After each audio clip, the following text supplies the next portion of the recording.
પરેશાન થઈ રહ્યા છે, ભાજપના કારણે તંગ થઈ ચૂક્યા છે, એવો એક પણ પ્રશ્નને મૂકવાના નથી. 2027ની ચૂંટણી પૂર્વે ભારતીય જનતા પાર્ટી નામે છોતરા કાઢી નાખવાના છે એ સંકલ્પ કર્યો છે. વિરોધ પક્ષ તરીકે અમારી ફરજ બને છે કે જ્યાં પ્રશ્ન હોય ત્યાં વિરોધ પક્ષ તરીકે સાથે રહી અને એને ઊભું રહેવું જોઈએ, લોકોના દિલ જીતવા જોઈએ. અને આ દિલ જીતવાની આખી પ્રક્રિયા છે, લોકોના મન જીતવાની પ્રક્રિયા છે. અને વિરોધ પક્ષ પોતાનું કાર્ય કરે છે અને આ અમારો ફરજનો ભાગ છે. ફરજના ભાગ રૂપે લોકોના પ્રશ્નોને સરકાર સુધી પહોંચાડવાનું જે લોકશાહીમાં અમને જવાબદારી આપી છે એ જવાબદારીના ભાગરૂપે અમે કામ કર્યું છે. ગેમિંગ ઝોનને ચલાવવા બદલ કરોડોની મલાઈ ખાતા હતા. મુદ્દે ભાજપના ભ્રષ્ટાચારના પાપના કારણે આ 27 માણસો હોમાયા અને એ છતાં તમામ પદાધિકારીઓની ક્લીન ચીટ. એટલે તમે શું એવું કહેવા માંગો છો કે ટીઆરપી ગેમિંગ ઝોનમાં જે 27 લોકો હોમાયા એના માટે ભાજપનો એક પણ નેતા જવાબદાર નથી? મોટા આઈએસ આઈપીએસ ઓફિસરો જવાબદાર નથી? આ ક્લીન ચીટની વિરોધમાં તમામ પીડિતોને ન્યાય મળે, તક્ષશિલા હરણીકાંડ અને મોરબીના પીડિતોનો પણ ન્યાય મળે, ફાસ્ટ ટ્રેક કોર્ટમાં કેસ ચાલે, વળતરની રકમ વધારવામાં આવે, આ તમામ માંગણીને લઈને ગુજરાત ન્યાય યાત્રા 9 ઓગસ્ટથી લાલજીભાઈએ વાત કરી પ્રમાણે 9 ઓગસ્ટથી વિધાનસભાનું સત્ર ચાલે ત્યાં સુધી લઈને જવાના છીએ. આ અત્યાચાર, અન્યાય અને કાંડની વિરુદ્ધમાં છે. આ ભાજપના પાપનો ઘડો ફોડવાની યાત્રા છે. જિગ્નેશભાઈ વિધાનસભામાં ગજોતા હશે અને અમારા વિપક્ષના નેતાઓ અને વિપક્ષના બાકીના સભ્યો એ સરકારને ત્યાં ઘેરશે. એ દરમિયાન અમે રોડ ઉપર, રસ્તાઓ ઉપર ત્યાં બેસીને અમે શાંતિપૂર્વક ગાંધીયન છીએ એટલે ગાંધી પદ્ધતિએ ન્યાય સભાનું આયોજન કરીને ભારતીય જનતા પાર્ટીના ભ્રષ્ટાચારી શાસનના વિરુદ્ધમાં જનતાની જે ફરિયાદો એક પાપના ઘડામાં જે આવેલી છે એ ગાંધીનગરમાં અમે પાપનો ઘોડો ફોડશું. ટીઆરપી ગેમ ઝોન અગ્નિકાંડની જે ઘટના બની તેને લઈને કોંગ્રેસ છે તે કોઈ ઢીલા છોડવા નથી માંગતી ને કોંગ્રેસ દ્વારા આજે મોટી જાહેરાત છે તે કરી દેવામાં આવી છે. આગામી 9 ઓગસ્ટથી કોંગ્રેસ છે તે પદયાત્રા કાઢવાની છે. મોરબીથી આ પદયાત્રા નીકળશે ને 300 કિલોમીટરની પદયાત્રા છે તે ગાંધીનગર સુધી પહોંચશે. આપણી સાથે કોંગ્રેસના નેતાઓ છે, લાલજીભાઈ દેસાઈ અને જિગ્નેશભાઈ મેવાણીની સાથે વાત કરશું. લાલજીભાઈ, ક્યારથી આ યાત્રા શરૂ થવાની છે, ક્યાં સુધી રહેવાની છે, કેટલા કિલોમીટરની રહેશે, કયો રૂટ રહેશે, સમગ્ર માહિતી જણાવો. જે ગુજરાતમાં સળંગ 3 દાયકાના ભારતીય જનતા પાર્ટીના ભ્રષ્ટાચારી, અન્યાયી અને અત્યાચારી શાસનની સામે ગુજરાત કોંગ્રેસ દ્વારા ગુજરાત ન્યાય યાત્રાનો નિર્ણય કરવામાં આવ્યો છે. આ ગુજરાત ન્યાય યાત્રા મોરબીથી 9 તારીખે ક્રાંતિ સભાથી શરૂઆત થશે. ઓગસ્ટ ક્રાંતિ દિવસે ક્રાંતિ સભા કરીને યાત્રાની શરૂઆત થશે, તિરંગો ઝંડો લઈને. અને સાથે સાથે ભારતીય જનતા પાર્ટીના પાપનો ઘડો જે છે એ સાથે આગળ રાખીને અમે આ યાત્રા લઈને નીકળવાના છીએ. આ યાત્રા મોરબીથી રાજકોટ પહોંચશે 2.5 દિવસ પછી. રાજકોટ ટીઆરપી ગેમ્સ ઝોન છે એ જગ્યા ઉપર જ્યાં આપણે આપણા 27 નિર્દોષ ગુમાવ્યા છે ત્યાં સંવેદના સભા થશે. આ સંવેદના સભા પછી અહીંથી આ યાત્રા જે છે ચોટીલા, સુરેન્દ્રનગર તરફ જશે, જ્યાં 15મી ઓગસ્ટના દિવસે મહાધ્વજવંદન કરીને આઝાદી સભાનું ત્યાં આયોજન થશે. આ યાત્રા ત્યાંથી નીકળીને ગાંધી આશ્રમ ખાતે જશે. ગાંધી આશ્રમ જ્યાં ગાંધીજીએ દેશની આઝાદીનું બ્યુગલ ફૂંકેલું ત્યાં થઈ અને ગાંધીનગર તરફ રવાના થશે. ગાંધીનગરમાં ન્યાય સભાનું આયોજન કરશું. આ ન્યાય સભા જે છે એમાં સમગ્ર ગુજરાતના લોકો ત્યાં આવશે. જ્યારે વિધાનસભાનું સત્ર ચાલુ હશે ત્યારે ન્યાય સભાનું થશે. આ પાર્ટ 1 છે યાત્રાનો. આ જ પ્રકારે ગુજરાતમાં ગુજરાતની જનતાને થઈ રહેલા અન્યાય, અત્યાચાર અને ભાજપના ભ્રષ્ટાચારની સામે વિવિધ પ્રકારની યાત્રાઓ થશે. લગભગ હાલના સમજ મુજબ આ યાત્રા 7 ભાગમાં થાય એ પ્રકારનું આયોજન છે. એમાં આ પહેલી યાત્રા મોરબીથી શરૂ કરીને ગાંધીનગર સુધી છે. યાત્રાની પૂર્ણાવતિમાં કઈ પ્રકારનો કાર્યક્રમ ગાંધીનગર ખાતે રહેશે જ્યાંથી સરકારને વધુમાં વધુ કોંગ્રેસ ભીસમાં લાવી શકે? આ યાત્રામાં એક તરફ વિધાનસભા ચાલતું છે ત્યારે અમારા વિધાનસભાના સભ્ય અને એમાં ખાસ કરીને જિગ્નેશભાઈ મેવાણી આ સમગ્ર યાત્રાના સાથી તરીકે અમે લોકો છીએ, ત્યારે જિગ્નેશભાઈ વિધાનસભામાં ગજોતા હશે અને અમારા વિપક્ષના નેતાઓ અને વિપક્ષના બાકીના સભ્યો એ સરકારને ત્યાં ઘેરશે. એ દરમિયાન અમે રોડ ઉપર, રસ્તાઓ ઉપર ત્યાં બેસીને અમે શાંતિપૂર્વક ગાંધીયન છીએ એટલે ગાંધી પદ્ધતિએ ન્યાય સભાનું આયોજન કરીને ભારતીય જનતા પાર્ટીના ભ્રષ્ટાચારી શાસનના વિરુદ્ધમાં જનતાની જે ફરિયાદો એક પાપના ઘડામાં જે આવેલી છે એ ગાંધીનગરમાં અમે પાપનો ઘડો ફોડશું અને કહેશું કે ભારતીય જનતા પાર્ટીનો પાપનો ઘડો હવે ભરાઈ ચૂક્યો છે અને એમાંથી આવી નીકળેલા જે સવાલો એમાંથી પાપના ઘડામાંથી આવશે એને અમે મીડિયા સમક્ષ અને ગુજરાતની જનતા સમક્ષ રાખી અને આગળની આ જનતાની લડાઈ એ મુદ્દાઓના આધારે એ ત્યાં અમે રણનીતિ કરીને ત્યાં જાહેરાત કરશું.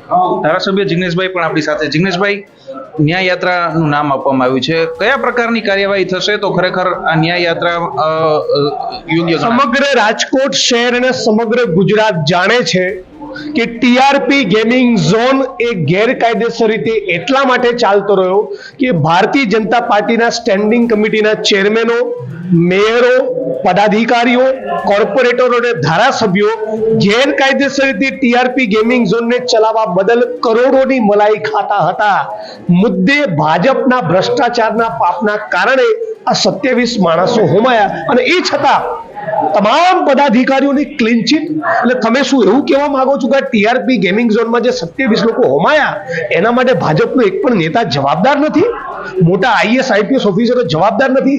આ ક્લીન ચીટની વિરોધમાં તમામ પીડિતોને ન્યાય મળે, તક્ષશિલા, હરણીકાંડ અને મોરબીના પીડિતોનો પણ ન્યાય મળે, ફાસ્ટ ટ્રેક કોર્ટમાં કેસ ચાલે, વળતરની રકમ વધારવામાં આવે, આ તમામ માંગણીને લઈને ગુજરાત ન્યાય યાત્રા 9 ઓગસ્ટથી લાલજીભાઈએ વાત કરી એ પ્રમાણે 9 ઓગસ્ટથી વિધાનસભાનું સત્ર ચાલે ત્યાં સુધી લઈને જવાના છીએ. આ અત્યાચાર, અન્યાય અને કાંડની વિરુદ્ધમાં છે. આ ભાજપના પાપનો ઘડો ફોડવાની યાત્રા છે. અને સમગ્ર ગુજરાતને પણ તમારા માધ્યમથી આહવાન કરીએ છીએ, આવો ગુજરાત ન્યાય યાત્રામાં જોડાઓ અને તમારી જે પણ ફરિયાદો છે, તમે પણ ક્યાંક અત્યાચાર, અન્યાયનો ભોગ બન્યા હોય તો અમે તમારો અવાજ રોડ પર અને વિધાનસભામાં બનવાની કોશિશ કરીશું. ગુજરાતને ન્યાય મળે એના માટેની ન્યાય યાત્રા છે. કયા કયા રાષ્ટ્રીય નેતાઓને તમે આમંત્રણ આપવાના છો અને તેઓ જોડાવાના છે? આખી ઓલ ઇન્ડિયા કોંગ્રેસ કમિટીને અમે આમંત્રણ આપવાના છીએ. જ્યારે પણ જે નેતાને, રાહુલજી સહિત જે પણ નેતાને જ્યારે આવવાની અનુકૂળતા હોય અમારી યાત્રામાં ચોક્કસ ઉપસ્થિત રહેશે. પણ હું તો ગુજરાતની જનતા આમાં જોડાય અને જે લોકો પણ અત્યાચાર, અન્યાયનો ભોગ બનેલા છે એ આવીને પોતાની વાત મૂકે તો એના બેઝિસ ઉપર અમે સરકારને ઘેરીએ અને વિધાનસભામાં એની રજૂઆત કરીએ. પણ ટીઆરપીના પીડિતોને, મોરબી, હરણી અને તક્ષશિલાના પીડિતોને ન્યાય મળે એના માટે હજી કંઈ કરી છૂટવાનું છે તો એ કરવા પણ અમે સંકલ્પબદ્ધ છીએ. છેલ્લે એટલું કહીશ આપના માધ્યમથી કે ગુજરાતના મીડિયાના મિત્રો, ગુજરાતની આમ જનતાને એવું લાગે કે ખરેખર ગુજરાત કોંગ્રેસ દિલો જાનથી અને નિષ્ઠાથી લડી રહી છે, એ પ્રમાણેનો અમારો એકદમ સિરિયસ પ્રયત્ન રહેશે. 2027માં પણ તમે સરકાર બનાવવાની વાત કરી. આ પ્રકારની યાત્રાઓ અને આ પ્રકારના ઉગ્ર આંદોલનો 27 સુધી ચાલુ રહેશે? બિલકુલ. ગુજરાતની જનતાનો એક પણ પ્રશ્ન, જેમાં ગુજરાતના લોકો પરેશાન થઈ રહ્યા છે, ભાજપના કારણે તંગ થઈ ચૂક્યા છે, એવો એક પણ પ્રશ્ન અમે મૂકવાના નથી. 2027ની ચૂંટણી પૂર્વે ભારતીય જનતા પાર્ટીના અમે છોતરા કાઢી નાખવાના છીએ એ સંકલ્પ કર્યો છે. પાલભાઈ આંબલિયા પણ છે, તમે અલગ અલગ જે આ ઘટનાઓ બની તેના પીડિતોને મળ્યા. આ યાત્રા પૂરી થયા બાદ પણ કઈ પ્રકારની યાત્રાઓ રહેશે કોંગ્રેસ? પહેલી વસ્તુ તો એ છે કે જે આ યાત્રા શું કામ કરવી પડે છે.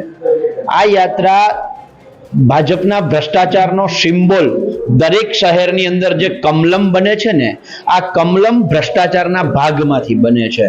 આ ગેરકાનૂની કામ કરતો દરેક વ્યક્તિએ ભાજપમાં 20%, 25%, 50% જેવો એનો ગુનો મોટો એટલું કમિશન મોટું, એ કમિશન ભાજપમાં જમા થાય છે અને એના આધારે દરેક શહેરમાં કમલમ બને છે. હું ગુજરાતની જનતાને કહેવા માંગુ છું કે જ્યાં કમલમ તમને દેખાય છે એ ભ્રષ્ટાચારનો જ ભાગ છે અને એના કારણે કોઈના રાજકોટમાં 27 વહાલ સોયા સ્વજનો ગુમાવે આ લોકોને ફરક પડતો નથી. મોરબીમાં 134 સ્વજનો ગુમાવે આ લોકોને ફરક પડતો નથી. હરણીમાં 14 બાળકો નાના ભૂલકા ભોગ બને આ લોકોને ફરક પડતો નથી. તક્ષશિલામાં 22 લોકો જીવ ગુમાવે આ લોકોને ફરક પડતો નથી. માત્ર એને મતલબ છે એના ભાગથી, અને જે ભાગ આપે છે એને આ લોકો ચોર ચિતરતા નથી.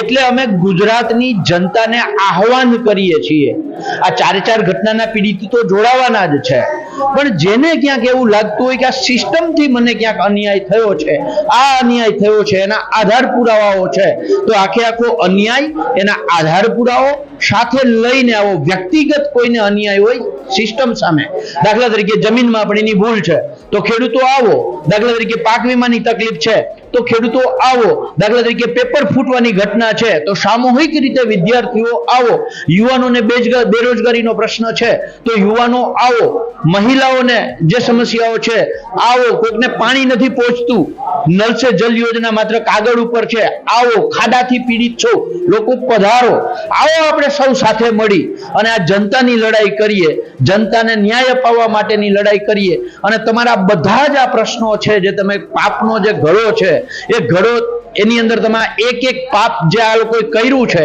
એ પાપ એની અંદર નાખો અને છેલ્લે ગાંધીનગરમાં પાપનો ઘડો ફૂટે અને એમાં આવેલા તમામ પ્રશ્નોને સાથે લઈ અને વિરોધ પક્ષના નેતાશ્રીના માધ્યમથી જરૂર પડે તો મુખ્યમંત્રી શ્રીને પણ રજૂઆત કરવા જોઈએ. ભાઈ 2027 માટેની આ યાત્રાની શરૂઆત છે એવું કહી શકાશે?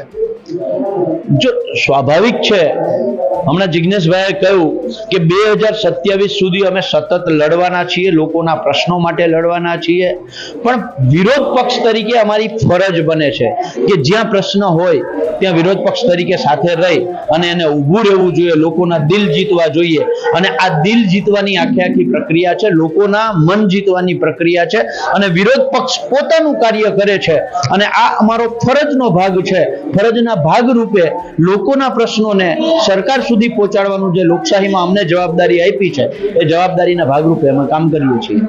કોંગ્રેસના નેતાઓ છે એક પણ મુદ્દે છે તે ઢીલા છોડવા માંગતા નથી ને સ્પષ્ટ રીતે જણાવી દીધું છે, જિગ્નેશ મેવાણી હોય, પાલભાઈ આંબલિયા હોય, 2027 સુધી આ પ્રકારના ઉગ્ર આંદોલન છે તે કોંગ્રેસ ચાલુ રાખવાની પૂરેપૂરી તૈયારી કરી રહ્યું છે. રોનક મુજીઠિયા, ગુજરાત તક, રાજકોટ.